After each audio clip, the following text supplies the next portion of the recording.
I'm so lucky because she really pushed the tribal side on all of his kids.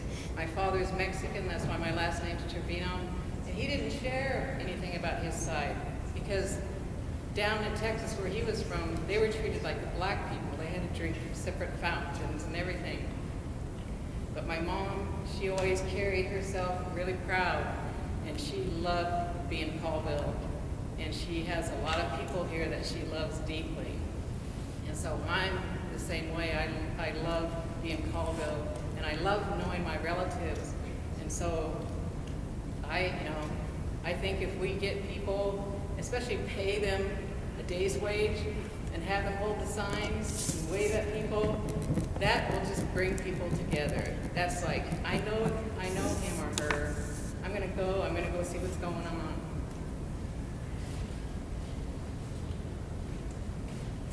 Oh, Larry had his hand up a long time ago. Okay. Well, I want to talk about the meetings here. I mean, we're getting more consistent. I mean, I've been coming here since 2006, and I drove clear from Bellingham to get here to some of these district meetings and meetings we have here on the reservation. And like everyone here, we're committed. Because I see the same faces every month, or fairly close to having everybody here. And you guys are definitely a main reason we have our district meetings. But there are times, like you said, where you have our interests somewhere else. The consistency of the meetings is important. And if I'm here almost every month. I think I've only missed one since 2006. So, I'd be willing to help facilitate if we need to. But the thing is we need your information. What are you doing? What's going on? How can we help? Let's get our actions going. One of the things we've been doing is talking about moving things forward. I really appreciate Lois being here because we don't know. We've been given a lot more information now. Because I got to tell you, in 2006, we come here, it was like 1, maybe 2 meetings a year. And it was a session where we come up and going, why is this happening? And get no information, no follow through, no feedback. So again, one of the things proof is Lois is here talking about our concerns from last month. So consistency, getting the information, getting action done. And we had a discussion some months ago, and you asked Brooke to be here. Brooke came and discussed housing. That's important. We have people here for forestry. We had an interest in about the clinic over across the way. We had people come in, that gentleman from Benoit Medical Center. So again, we are making a change. We have more people speaking up. I've always been a little bit outspoken. You all know that. That's okay. But there are more. I mean, we see it every month. So again, I understand about the legislation, the time, and getting that, making sure that tribal's in there, the exceptions and things like that. But let's look at that consistency. But also let's look at the actions of moving us forward. One of the questions I had is 2 years ago, October. I think it was October or November. We'd have to go back and look at the notes. But we asked about the 1%. Where is that money? Has it been used? Who's in charge of it? And where is it really allocated? And what I mean is each district got 1%. We here, the people that came consistently, we asked that we split it between the youth and the elders. 486,000, I believe, each. Each, yeah. Where is those funds? Have they been used? There was boards put for both of those, for the elders and for the youth, and I know that we heard from the elders a couple of times of them trying to get transition on there. The youth came once, and that was a long time ago, and they were very unprepared, and they were actually embarrassed because of how unprepared they were. Me and Larry both offered to help them because they were looking at trying to make maybe a nonprofit. They were looking at a couple of different things. Whoever was in charge of that whole thing, we haven't heard anything from it. Not one thing. We haven't seen the youth. We haven't seen anything on anything they're doing. We have no clue, but we know that money's there for our youth. And so far, I got 4 kids, and none of mine have benefited from it. They're still working on it. They got a committee. All the kids are in school. They meet once a month. So they still are. See, and so we don't know about this. So what I'm saying is, we're here to support not only you, but us. I mean, we come here, we have the concerns. We want to see the success. And I don't think any one of us is any less dedicated than the other. And we're seeing some changes. At least I've seen some changes, especially in about the last 3.5 years. So, you're welcome. So how can we provide the consistency? Love the ideas, paying someone. If you would give me a day off, I'll come out and hold the signs. I'm not above that. You know, I mean, as far as a day off, just say, hey, you know, it's your turn. I'm okay with that. If everyone here wants to take a turn for a couple hours and saying, hey, meeting, I'm sure that we get volunteers. But anyways, in regards to the meetings, I think we are doing well. I know that Mandy posts these meetings every month, at least on Facebook. One of the things I think would be helpful is to broadcast it through our tribal website, if we can upload them to there, and provide the consistency. And so that what we know, so does the other districts. Because I'm sure the same questions and answers go in the same place. Thank you. For people who don't have, that aren't on the web, they're not that. Well, if that's the case, then it needs to be more consistent. I didn't know about it. I stumbled on it by thinking my son. I remember I've been here all my life. I didn't know. There's just no consistency in it. How's Miss Phelan turnout for their district meetings? It depends. I've asked the same thing. There's 8, sometimes there's 12, sometimes there's 20. It all, I think a lot of it depends on what's on the agenda. And Kind of like what we're doing, you know. yeah, well, because the reason I'm asking is because 5 o'clock we usually get done 8:30, depending on. That's right during meal times. You know, a lot of the elder people, Diabetes. you know, they have to eat. And I just seen on the Spielem's menu they were having bison meat and some other Every stuff. month. And so I think, you know, that has a lot to do with the small turnout is because, you know, I mean, I eat late every night anyway, but our meetings are held right during dinner time. And I think, well, for one thing, we don't have the facility like the Spielum and them to do a meal. That's the big downfall. But I think if we had something to where we could offer a meal, I think that would just boost our, you know, Attendance. and because yeah, we're meeting right during, you know, your guys' meal time, everybody else's meal Oops, time. I'm spelling that wrong. And so, to go back to the youth, Fernie, who lives with me, she was the president of that youth committee. She hasn't been to a meeting in months, so they're not meeting anymore. One of the people that was helping, she moved to Idaho. So, you know, I think that committee pretty much fell apart because Fernie hasn't been involved with that. And so if the money was there for the youth, and this is a community center, which the youth utilizes when they can, why don't we start moving some of that youth money into making a facility to cook, facility, because Sony's ordered air hockey tables, we have air hockey tables, we have ping pong tables. So this ball? We have all that stuff, and there is nowhere to put it. So if the youth is, because they were trying to get a youth center.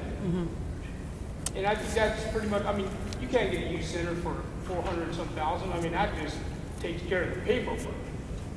You know what, let's start utilizing it and let's start fixing this Getting little part up somewhere. or doing something. And then maybe if we have a cooking facility, provide a meal, and that might up our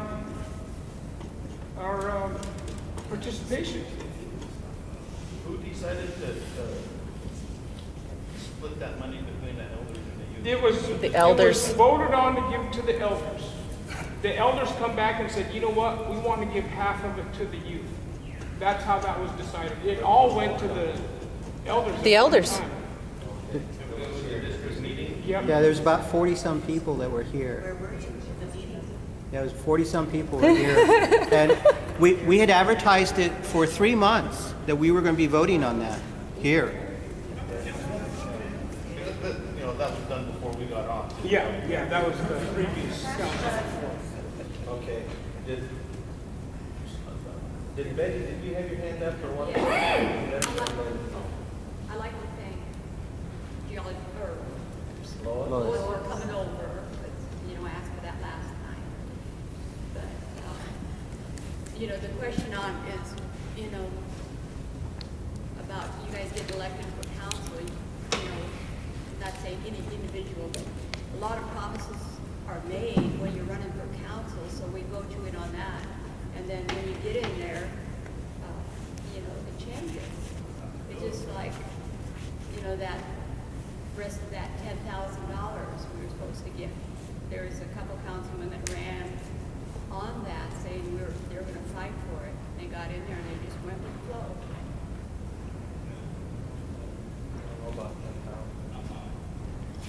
That's, yeah, the other half of that. Oh, the other 50%? Yeah. There was a couple councilmen that ran on that, you know, promised that they were gonna fight for it, and they got in there and they just went, oh, We need plenty, we need a senior meal site, we need. Are you done, Betty?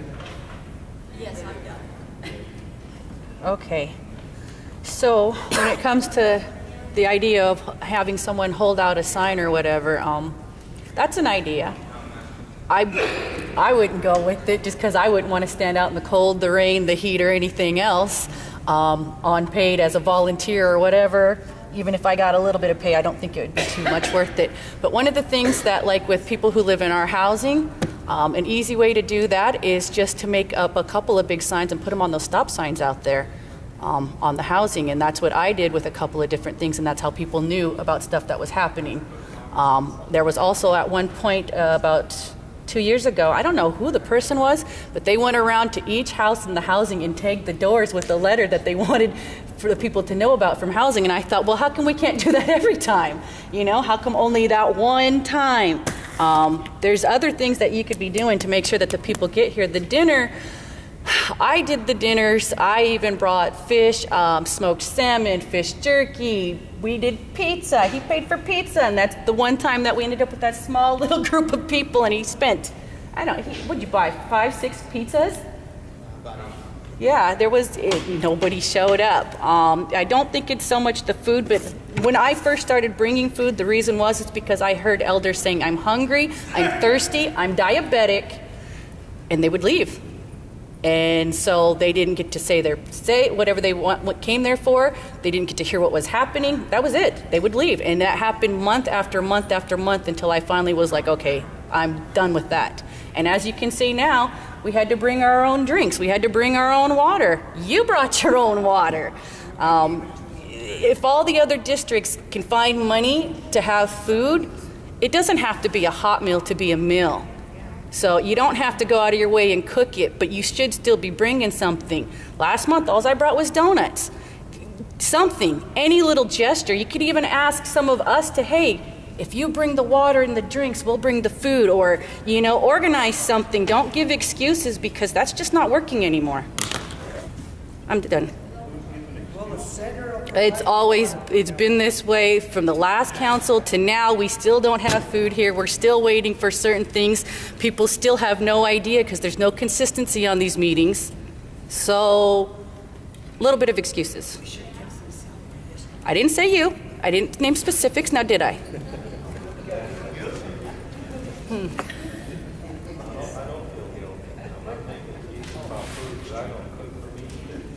Moving right along, what's happening with the new casino? Where are we on that? The new casino is going to be opening in. Whoops. What they did project is somewhere maybe in May. They were looking at June, but they're ahead of schedule, so now they're saying maybe in May. we haven't, I don't think we've been down there for a while, maybe a month, so I couldn't say personally, but that's just what they're reporting to us.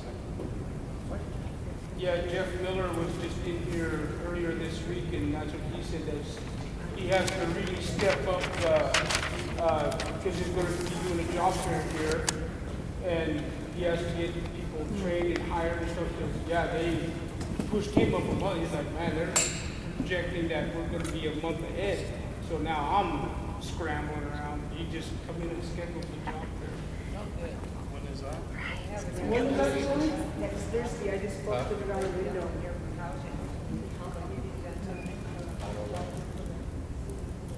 It's on the Facebook.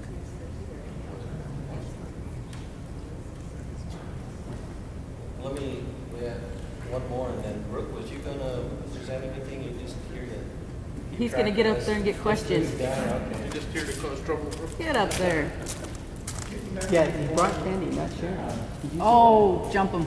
As far as I remember, the tribe had rights to all the water and mineral rights within the reservation boundaries.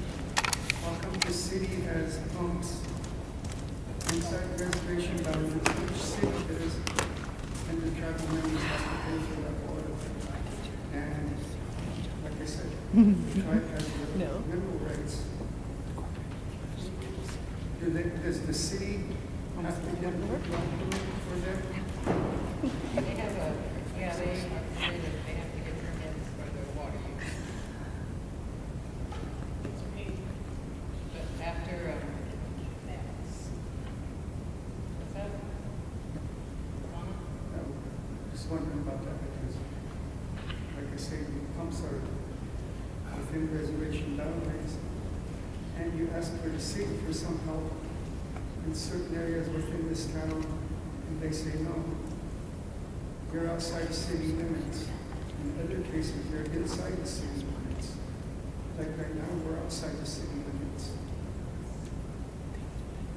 The center, the senior building, this one, and the language are, the senior building and the language building are outside of the city limits.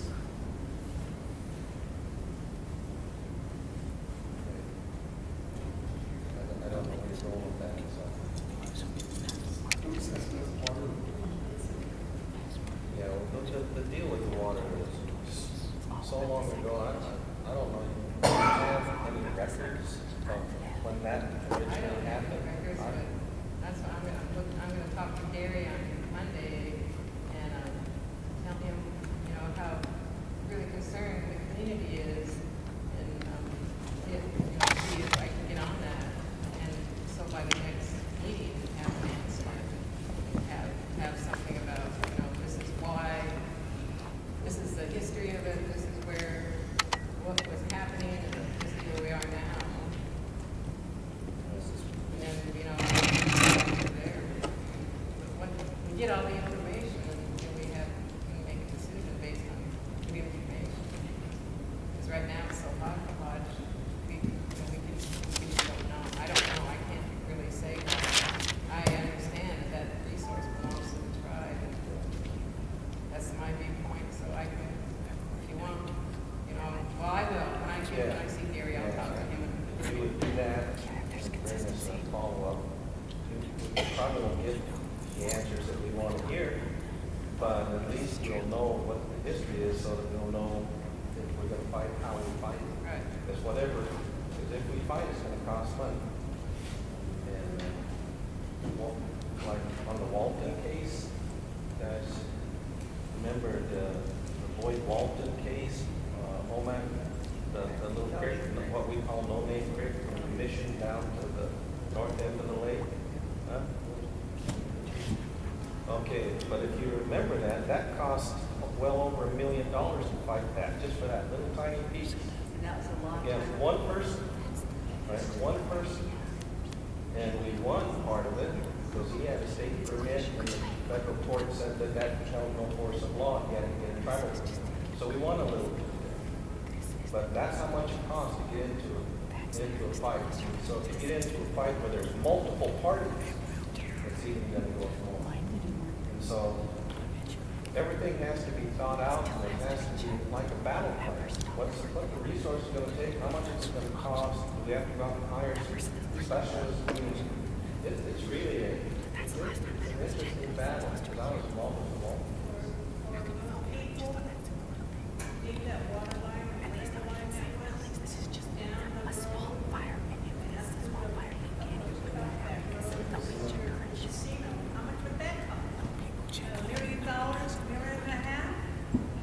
I don't know, but that was for our own facility, so I don't know what it cost as part of the contract.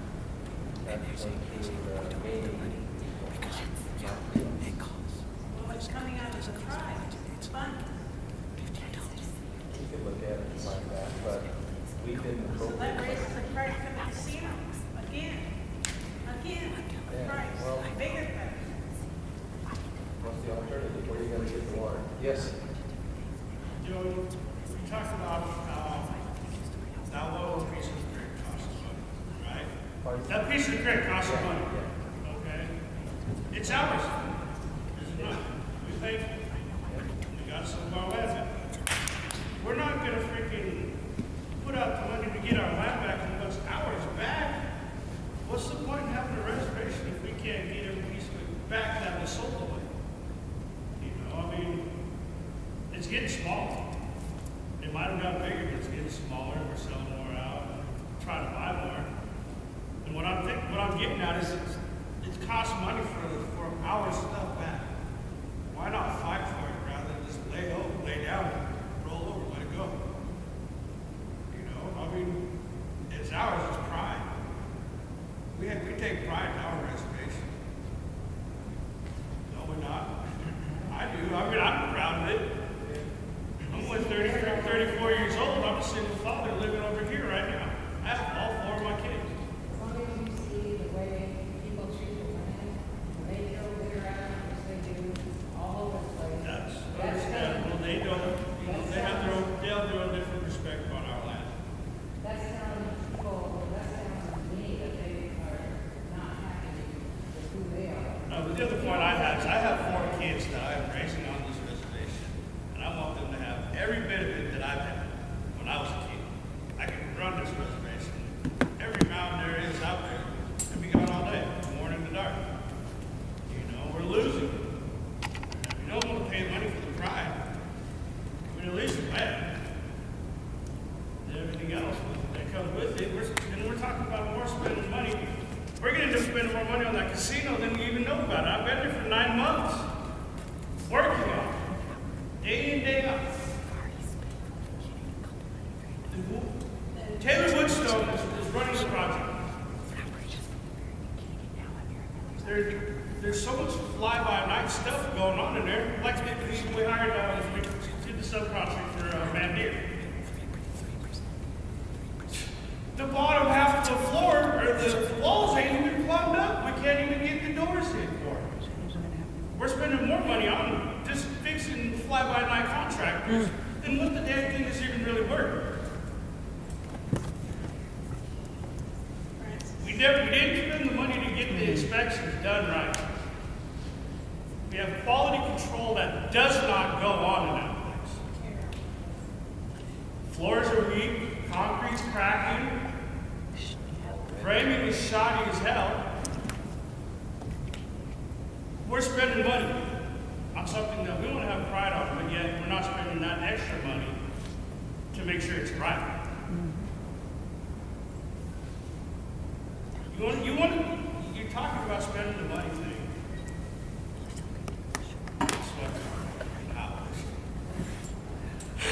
We're talking about spending the money, and we don't want to spend it all over this and over that. But you guys don't want to spend the money on the right side.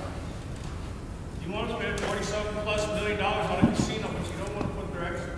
So whoever else is in charge of that doesn't want to put the extra effort in to try to fix the quality control. I'm telling you, we fixed so much stuff in the past 2 months just in the framing alone. It's ridiculous. We run off Walmer's prints. We buy them for so much, right? We spend that much more extra in fixing their mess ups. Their redesigns and everything. We shoot for a 5-star hotel. Okay. perfect, good, you know, we can generate some kind of revenue. It wasn't even in the plans. There's one whole section of the first floor that isn't even done because they haven't figured out that they needed a spa, or the whole spa treatment, massage, all that BS, to make it a 5-star hotel. But they bought a 5-star hotel print without the rest of the stuff. You know, so we're spending, this whole conversation is just spending. It's BS. We're spending money on other areas that shouldn't even be done. I'm sorry. No, I'm not going to be here, okay? I'm nice. We'll, Never. what we were thinking earlier is that, because last meeting, hydrology was one issue, forestry was another. And so we said that we would bring hydrology over and forestry over. And so we was thinking next meeting we'll have forestry over here and have a big dialogue of logging practice, volume practice, or whatever. But we can also, if you want, bring gaming back, because this is the first we've heard about flooring problem. It just, if the cement's cracking already, that's pretty damn scary. Yeah, so we can bring them back. Yeah. But I'm sorry he left, because what I was saying wasn't to sell land, and it wasn't not to fight. That's not my nature. I'm just saying we got to be ready. If we're going to fight, we got to be ready. That's all. Be willing to do it. So if we're going to spend a lot of money at it, don't kick our ass for spending money on it, right? That's what it's going to take. But except for this city water stuff, which is embarrassing to me, and I would assume to my compatriots here, we fought. I mean, on all kinds of stuff. We wouldn't be here today, right? So we're not afraid to fight. It's just making sure that we got our shit together in order to fight, and that we stick together when we do fight.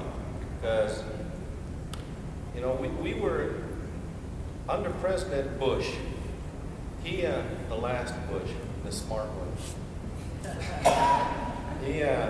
His policy was to send the Bureau of Indian Affairs out to tribes to get them, talk them into selling their unused water rights to the feds. And that was at a low rate because it was unused, it didn't have the value. And a number of tribes around the country conceded to that and sold their unused water rights. So when the day comes that they need water, and there's going to be a day, they won't have it because they sold it. When they wanted to talk to us, we didn't talk. Hell no, we still got other plans. We might want to irrigate our forests. I mean, or marijuana, or I mean, we don't. It's not that we're afraid to fight. It's not that we don't want to spend the money to fight, but when we do it, we got to be right. You can't go into it half-assed. I mean, I think that the tribe went into stuff kind of half-assed before when we got it, when we was late getting into the Wenatchee case, right? And the Akamas got the better deal of it. We can't afford that no more. No more. So we're gonna. What about, the hemp thing? Would that be feasible? That was suggested back in the 90s, and nobody did anything about it because everybody thought they were getting drugged. Excuse me? Now they're talking about marijuana. You guys want to bring marijuana? Hemp is better than marijuana, has more uses. Hemp has been around forever, ever,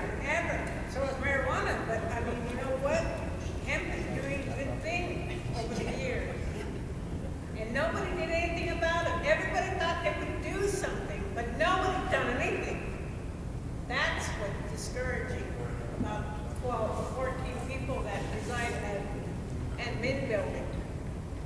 And I'm not saying you guys are to blame, I'm just saying it's discouraging. It's discouraging for me to even be here with you guys.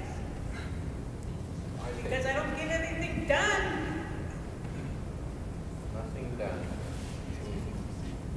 Tell that to the people that wanted us to fight over the settling ponds or whatever they were down by the Mon Cemetery.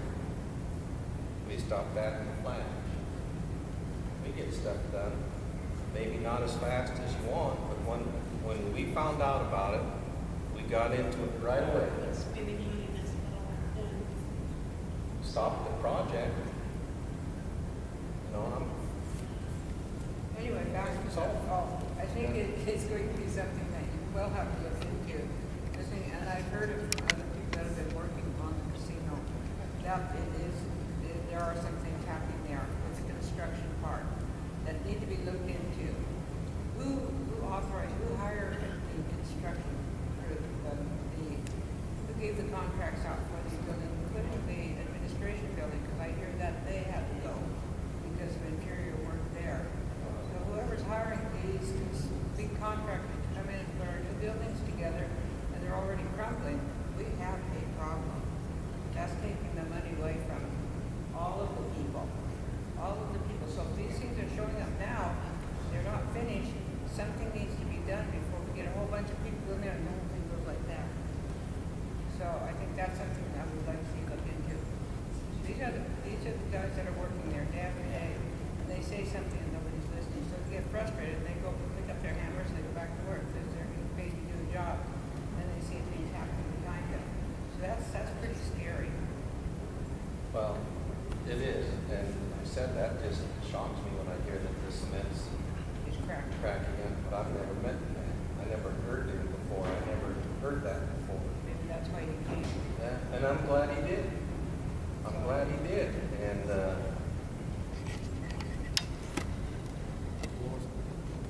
I'm sorry. And so did Larry.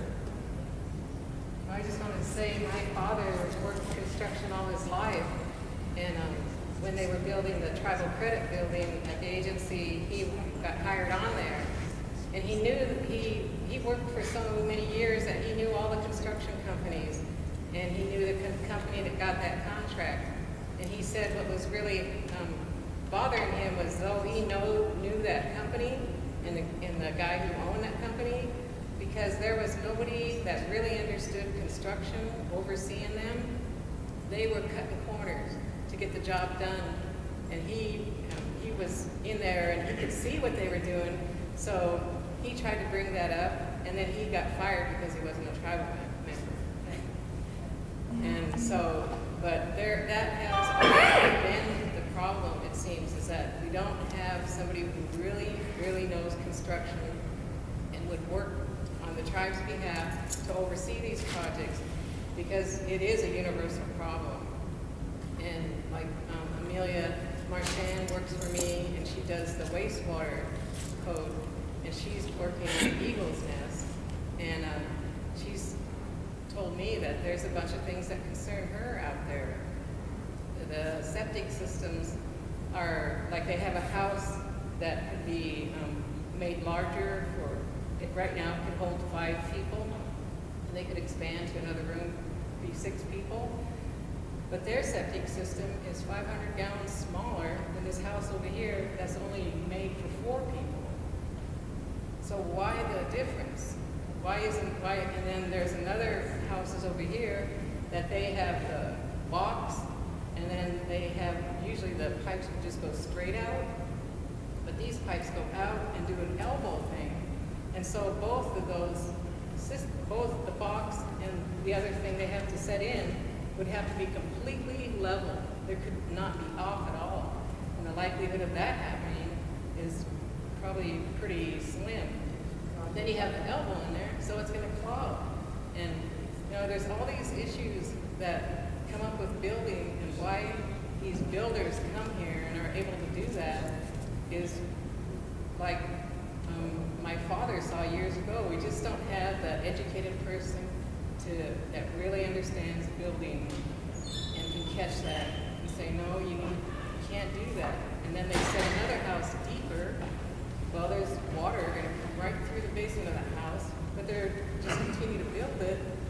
without rectifying these issues. So, it's just, that is something that's been very old with the tribe. Anybody's with somebody on the council, friends of theirs, you get the job. Yeah. Brooke, what do you know about what's going on out at the Nest? Well,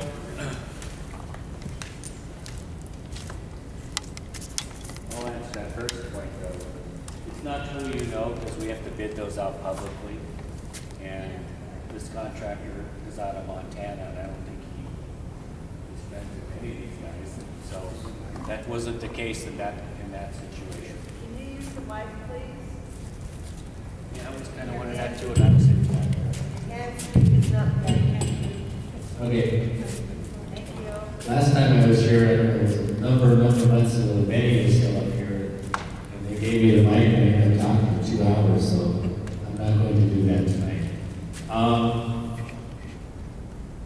I said that we publicly have to bid out our projects, and they went out and got a number of contractors, and I don't want to think that it was because the contractor chosen St. Clair Construction out of Montana was somebody that ended up knowing council, because I don't think that was the case. And so, and then the design, I come in, and I'm not going to put blame on anybody else before me, but I came in mid-project. The infrastructure is in already, some of that stuff was in the ground already. The roads were put in. But then we have a designer too, who happens to be the same person, I believe, that's been designing the admin building. I can't remember if what's the guy's name that came here? Kevin, an architect, he made a presentation here a number of months ago. Kevin, I should know their names. Marcus is the architect that has been working on our project, but they're from the same firm. They're doing a presentation at the district meetings on the admin building. And I don't know if they are doing the casino. And so they've done work with Buttercup, and they've done, I think, some work at White Buffalo also. So they've been an architect working for the Housing Authority for a number of years, helping to design that. Now, I'm sorry to hear that. I'd like to have you come into the office, sit with Dale and I, and start to really address those. Because I sit in some of the meetings, I have for a while, because we have them every other week with the contractor. Try to have at least two a month to go over issues and things like that. We've had some fixes that we've had to address. That the architect himself made some things not correct. We've questioned those along the project. So yeah, we have addressed some of those. We have addressed some of those, a number of things. And to design fixes along the way as we come up with things that maybe were missed in that designing. And my understanding too is because some of that was designed even before I came on, for some reason they stopped designing midstream, whether it was funding or timing. And then when they got to go again, they started back up and finished designing. Well, you know how it is with us. If we start a project and stop and take a year off and come back, we have to take a while to figure out where we really dropped and stopped it. And I've addressed that with them too. When I found out that that's what happened when they were designing this a few years ago, that it just made sense to not stop it and then forget things. Because I think that's what happened in the design phase of that project. And so, yeah, we can address some of the septic tank issues, we address some of the drain field issues, and elevations. And so, and then we've come across some websites on that property. As much planning as was done on that property before the ground was broken, and they started to do some construction, there was some trash dump sites that we come across on that site. We've had to address those and try to mitigate some of that. And so, yeah, we've had some issues on Eagle Nest. And hopefully, we're far enough along, we won't come up with the same type of issues we found early on. We're a few weeks to a month or so, questionable on time or not, but they're still on schedule. We're about close to 50% complete right now, so just on the houses. Now the center is completed, and we just finished furnishing a lot of the stuff like tables and chairs. And I know that I talked to Mandy one time a few months ago about she was interested in, I know she's got to record it, so I'm going to say this, or record. She was interested in maybe furnishing the kitchen with pots and pans and all the cookware so that it can be used by the community. Because it's a small community center. I said, let's do it. So we've still got to do that. And you asked about meals and that type of thing. And we talked about before the building was done that could these kind of meetings be held out there? And I had said yes. You would have that kitchen there, and then you'd have the places to sit. And then this building, even on the Thursdays that you have these meetings, could be left for the youth to actually use it. I think you asked that a few months ago, it was the summertime or something, I was here when I spoke. And so those things are still on the go. But we do address those type of issues every other week and try to get them fixed. Yeah, she's talking with Dale. I think they met today. But I was just trying to use an example that's been a weak spot with the tribe for a number of years, is really having somebody who can be there and say, no, that's not going to work. This is the way it needs to be. That just hasn't existed here, and that's a need. And that's a good point, because now that we have 2 office spaces there, Dale's been spending some days or some half days down there, maybe once or twice a week, and we've talked about making it more regular. And then we'll also, just so if you don't know already, this really sounds like my voice is good like this. Anyway, we've hired Sabrina Abrahamson as our new resident services. She's going to be a resident services specialist and our on-site manager, who will not only oversee Eagle Nest, but is going to be our contact person for this district. We're going back to kind of the district approach that used to be years ago, so that families here don't have to come all the way to the office to make their payments and that type of thing. And I know a number of times already when we've had appeal hearings, I've come down here to meet with them to save them the drive time and paying for gas to come there, because they're already having to struggle with income and then have to pay for gas to come to meet with me. I've been a number of times down here, so we're just trying to make it easier for families. I do the same thing usually, and now I go there when the compliance department wants to meet with families to trip over there and meet with them, schedule a day or so a month over there. Richard, you had something? Yeah, my name is Richard Allen from Allen Construction. I've been around since the 70s. I do a lot of contracting. I do a lot of contracts for Colleen Housing Authority. And I guess one of my main issues is we're talking about the administrative building. We're talking about the new casino. How much money that we have invested in these 2 buildings. And my opinion is, there again, what Mike said, Mike Condon said, your work's done. There's been a lot of things that are, people are cutting corners and stuff like that. And my opinion, if you're dealing with $100 million, you better damn well have somebody down there inspecting the building, somebody that is certified. The question I have to ask either one of you councilmen, you know the people that are inspecting our buildings down at Public Works, who they are, or are they certified? Are they, they've probably never been on a big job in their lives.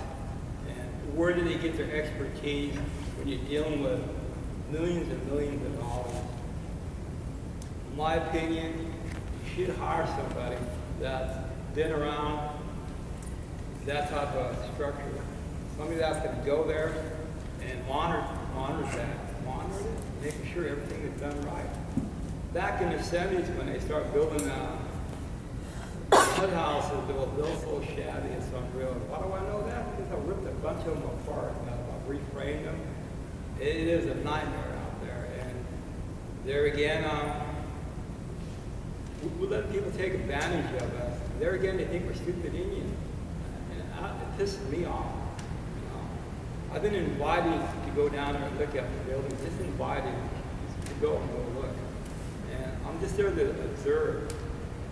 I've been in construction, I've worked in Arizona, I've worked in Seattle, and you think you go on a job site, a big $1 million job site, and it is unreal, some things that you see on a bigger job, but there again, they have great inspectors there, they're always there in inspecting, making sure the job is done right, making sure everything is kosher. Have any of you been down or looked at any of the buildings? Have you ever been to the administrative building? Or have you ever been down in a casino and have a walkthrough? Have you ever talked to the workers that are down there? Has Terrell been down there? Talking to the workers down there, how they feel about the job, how everything is going. We have women down there at the casino. I've been hearing stories about them working down there too, you know. And is everything going good down there? We have a lot of money invested. My opinion is, but I'd be getting on a goddamn horn and finding out if that person down there, there's two that are respected for the tribe, are they certified? You'll probably find out maybe one of them is not certified. This is speculation. It could be, it may not be. I don't know. But I'd be finding out. And then there again, I'll be tracking every penny that's being spent on either one of those buildings. That's tribal money. There again, it's pretty easy for money to go out the door. It's pretty easy for the contractors to take advantage of our people, advantage because they think we're stupid Indians. And that's what they'll do. They'll change order on you, changing from the original plan. And there again, you know, you're our councilman. That's one of the things I'd be asking. Where's all this money being spent? And there again, tracking everything down. There again, we should be able to know because we're the people along. We're the tribal members, and we should know where our money is being spent. Every penny, every penny. And you talk about the water rights. You talk about that you spent $1 million back in Walton's case. Well, man, you need to pick and choose your battles. I don't care if it's going to cost you $10 million back. Well, you fight your battle, and you fight for your people. You know, everything should have been ironed out. That was the start right there. That was a stepping stone. And there again, any service that's brought here on a reservation, they should be paying us.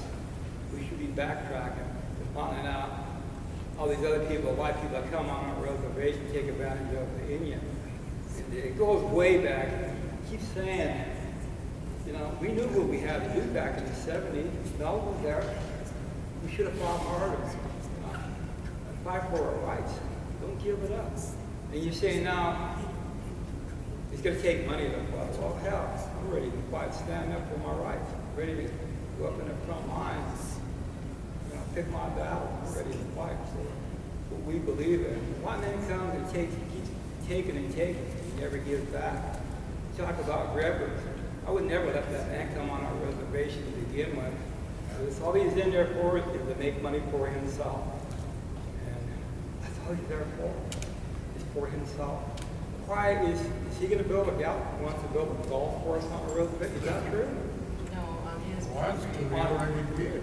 Yeah, he's building a golf course. Why would we, is he going to build? On his property, he built one. On his property. That's his property. It's the water We're giving issue. him there again, like the water rights, you know. That We didn't issue give there, him we were water. fighting on it in the 70s. We should have just kept pushing and pushing and pushing. We should learn from other tribes. I'm sure you have, Lois. You probably researched and went backtrack and found out about these other reservations with some of the problems that they're having and stuff like that, and learn from them. So And we we all didn't learn give from him the everybody. water for that golf course. Huh? We didn't give him water for that golf course. I mean, learning from them, I'm sure they have water issues too, like we do. then there's probably battles that they've already fought. Let's learn from that research. Yeah. That's what we need to Well, do. the South, those tribes down in the South, they have different issues because their history is different. They have been irrigating for years, and we haven't. We have these are water. Right. And so their settlements and everything are different. So like Ricky Gabriel went to a conference and then he came back and was telling me, you know, we need to do water banking and everything. But what I was trying to explain to him was that tribe already has a settlement. They've been paid, and that's how come they have these other things that they're doing. We haven't settled on our water, and that's what we're looking at doing. But that's going to be we'll be lucky if we're done in 10 years, but we're going to try and do it in 10 In years. 10 years, if not do it quicker than that, maybe find another way to get there quicker than 10 years. Then you're probably thinking too, hey, we should have fought this battle a long time ago, right? Right. That's what you're thinking. We shouldn't even be here. We should have everything locked up. And there again, water is one of the main issues in the world. It's a bit like gold. We'll give up an inch. Well, the drought that is in California is coming up here. Yeah, there again, giving away our water rights. It is unreal. Just about giving away our mineral rights. We want to hand them the keys to the reservation. Well, I think it happened my lifetime. I'll be there. One of the first guys in front, leading the way. One of the warriors. I believe in that. I love my reservation. So does my whole family. I have a lot of friends. Everybody does. We don't want to give anything to nobody. Just keep what we have. Once a school, 40 different tribes. I've heard stories about them giving up their reservation. And I'm telling them about our reservation, what we have. Back then, we had 1.2 million. I'm telling them stories about the forest that we had, everything that we had.